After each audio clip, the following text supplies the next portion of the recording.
Here's the simplest way to clean your Waterpik water flosser. The manufacturer recommends that you do this once a month, and all you're gonna need to do this is some distilled white vinegar and some hot water. So what they want you to do is take off the bottom reservoir of the water flosser by sliding this lock back here and then pulling straight down to release it.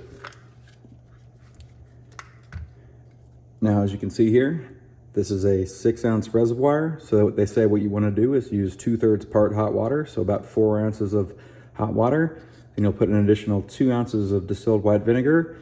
Then we're going to cycle that through the machine by turning it on. Then once that's complete, we'll do a rinse cycle where we'll fill this up with hot water entirely, and then we'll run that through, and then we'll be all set. So we'll first fill it up with 4 ounces of hot water.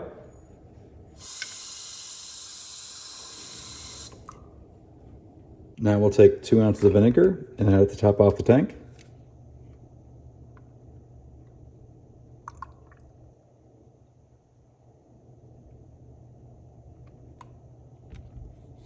Now we'll reattach the reservoir tank to the Waterpik, and we'll snap it in place.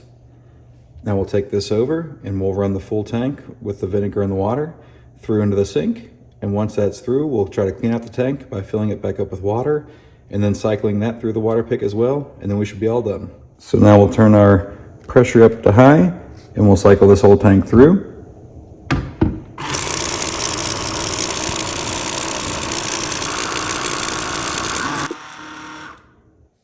Now that's done, we'll take our reservoir back off, we'll fill it back up with water all the way to the top, we'll run that tank through, and then we'll be all set. If there's any questions, please leave them in the comments below. If not, leave a thumbs up. Thanks.